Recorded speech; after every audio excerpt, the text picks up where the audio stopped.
Well, welcome to this interview, everybody. Today, we are delighted to welcome Ryan Billington, the conductor of the Cape Breton Chorale. Welcome, Ryan. It's so nice to see you today. Thank you, Lydia, and thanks for doing this. It's great to be here. We're thrilled to have you with us.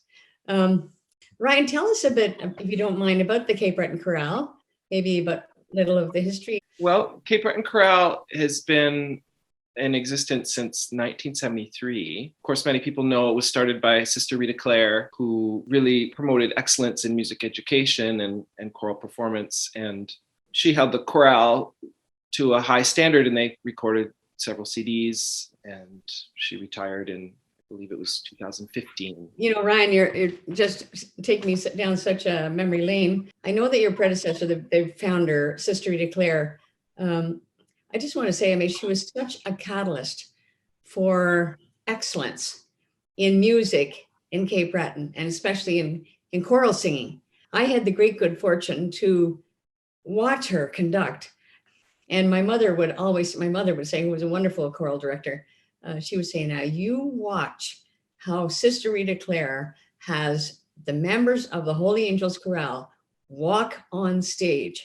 She said, when you see those singers walk on stage, you know they're going to have an excellent performance.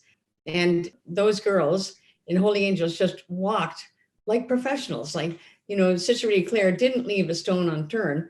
If they were going to sing professionally, they were going to look professional as well. And I know how thrilled she was that you were going to be taking over the reins of the Cape Breton Chorale.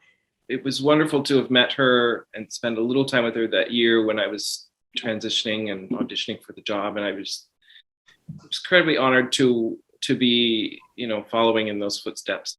You know, of our 5 choirs joining us, the Elmer Iseler Singers on this tour, the 2 choirs at the outer ends of the country, so Cape Breton Chorale and the Whitehorse Community Choir, are the only 2 that have been able to have in-person rehearsals.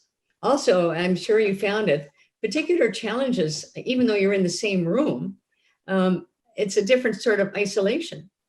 It was a double-edged sword for sure, in that we were glad to be able to do it, but it was a little bittersweet, I think. Yeah, I think so too.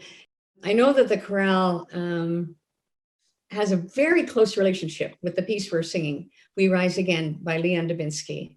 Tell me a bit about that relationship, the choir, with Nova Scotia pieces generally, but specifically with We Rise Again. There's something about the theme of resilience and connection and unity in the piece that, you know, our members in the chorale really connect to. And even though, like, I know people connect with it everywhere, and I think there's a universal theme here.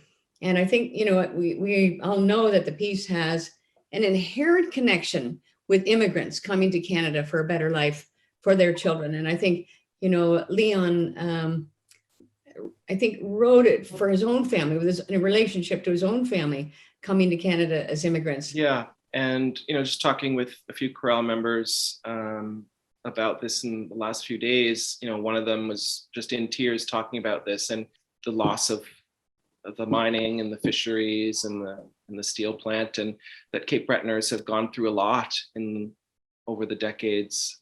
I think they very much feel it as almost an anthem. You're exactly right, of resilience and how they will rise again, you know, in the next generations. Yeah, it's going to be very emotional for them and powerful for them to hear this project and to see it online with singers from coast to coast, you know, in bringing the message of that song and its Cape Breton roots to everybody across the country. It's going to be incredible when we finally do get together again, our groups. Yeah. And Ryan, thank you so much for speaking with me today. It's just been delightful to speak with you and to learn a little bit about the Cape Breton Chorale and what you've been doing through the year, and to talk about the strong connections with We Rise Again. Thank you, Lydia. Thank you.